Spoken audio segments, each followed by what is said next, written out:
All right. So, why should the Saints fire Dennis Allen?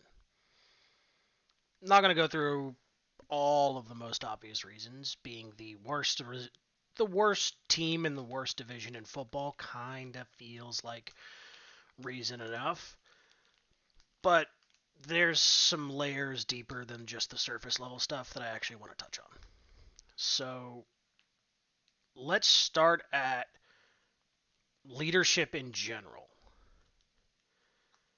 The reason to fire Dennis Allen immediately at the end of the season, with absolutely no hesitation, is not just because of the results. It's fairly easy to make up, pick out, choose, etc. A laundry list of different excuses of why, maybe DA's not that bad. Give him another year. Give him another chance. All these injuries, blah, blah, blah, blah, blah. Pete Carmichael is, he didn't even want to be here anyway. I'm not acknowledging any of those. Most of them are dumb.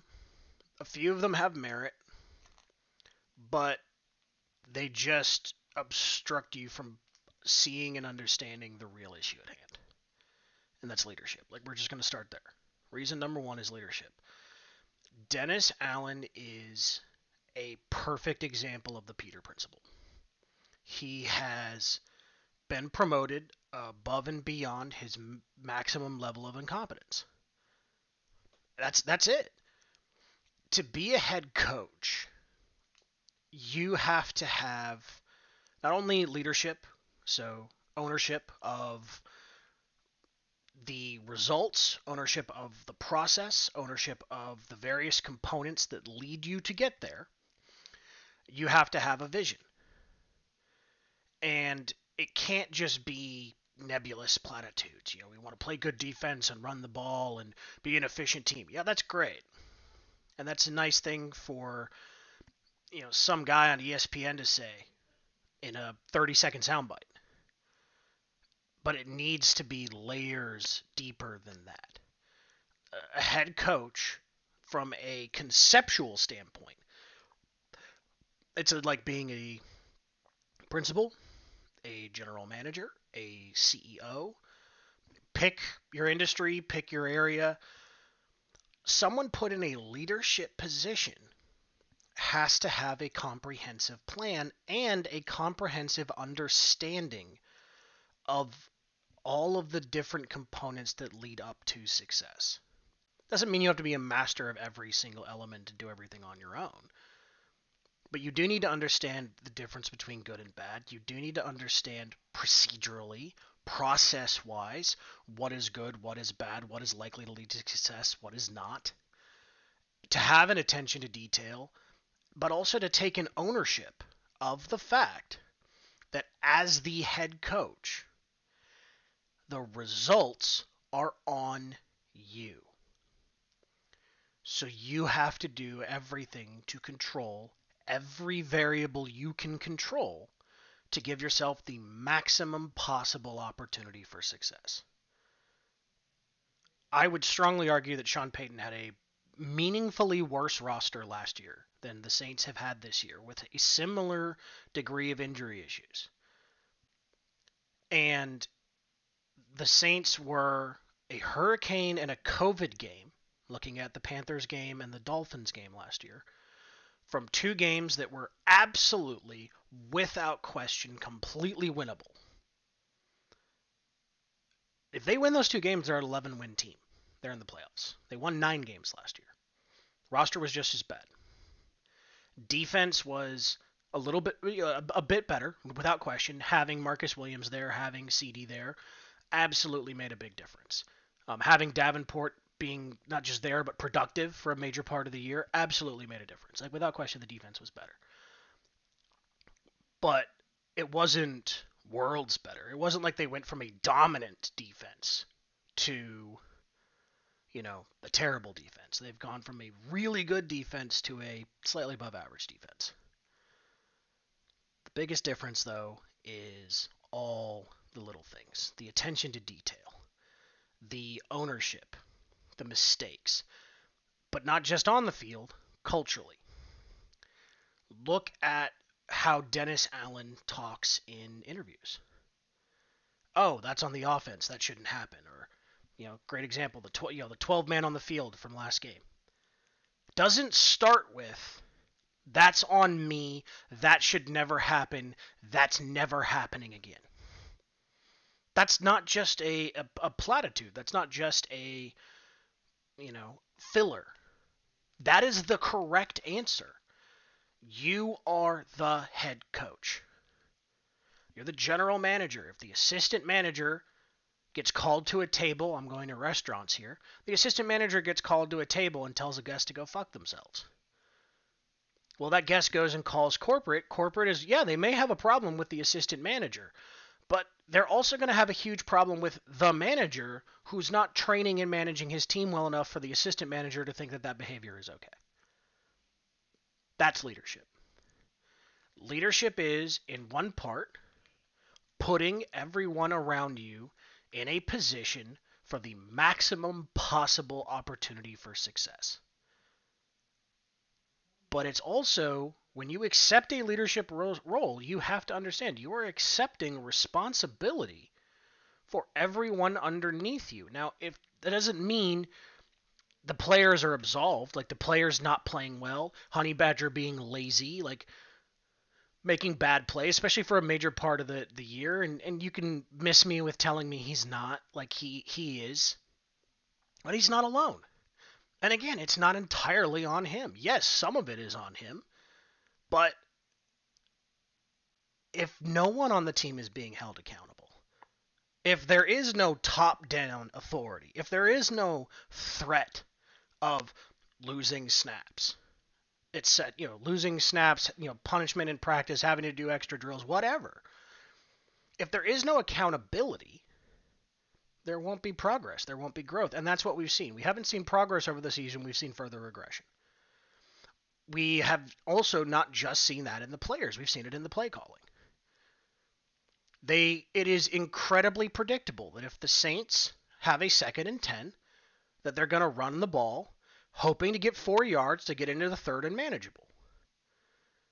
And because it is impossibly predictable that they're going to do that, it almost never works because teams know this is your tendency. You're going to stick to it. You have an uncreative, unconfident, like whatever the issue is, offensive coordinator who, I won't say Pete Carmichael doesn't know what he's doing, but there's a huge difference between that 1 year where he called the plays, but he called the plays with Drew Brees on the field.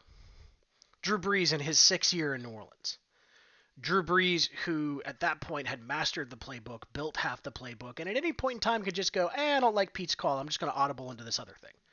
Because we know for a fact, they used to say the Saints would basically put in 2 or 3 calls, and then Drew would be able to audible and check between them based on what the defense gave him. Well, these guys can't do that. And Pete can't adjust to that because Pete isn't the mastermind. He's not the driver. Yeah, that's on Pete, but again, that's on DA. Because he put Pete in that spot, and he's kept Pete in that spot long after it's been obvious that Pete is not capable of handling that spot. So there's no accountability for the players, there's no accountability for the coaches, and there's no accountability for himself.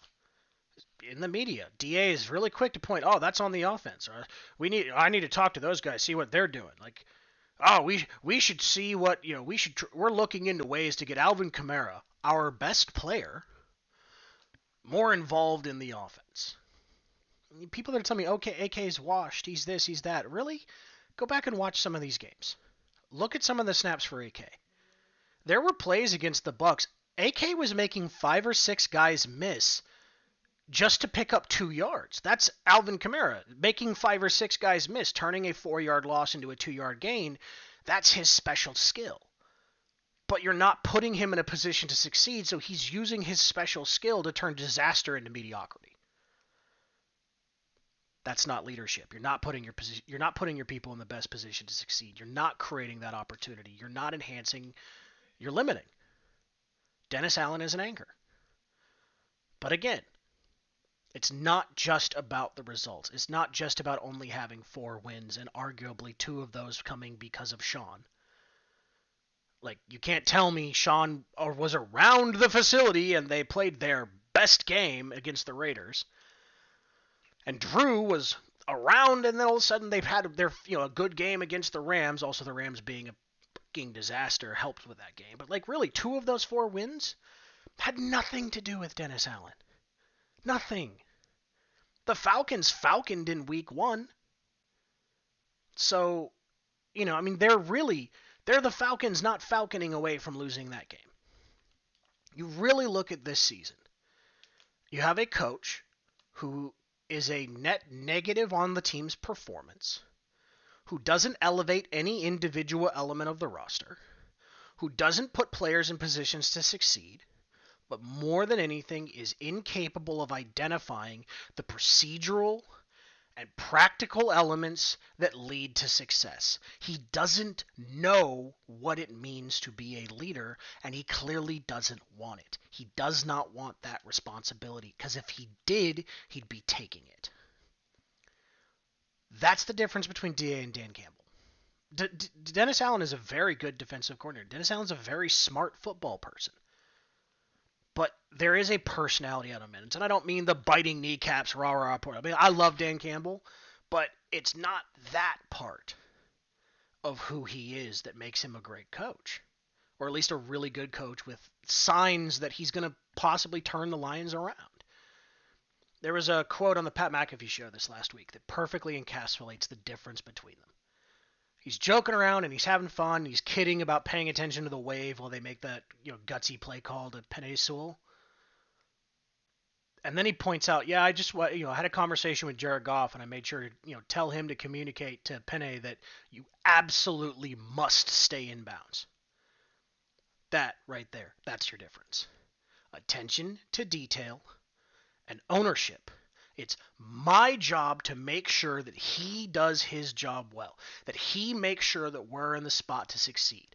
I am not going to blindly trust him to know things and then blame him if he doesn't do them well, when it was my job to make sure that he remembered, that those details were taken care of. That's a leader. Making sure that everybody's in the right place, prepared, ready, etc.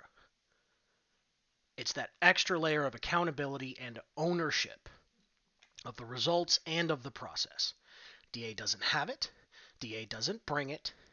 And so it is simply #fire Dennis Allen. Capiche? I don't know why I did that, but I did that. Like, comment, subscribe, tell me why I'm an idiot. Either way, have fun. Thanks, guys.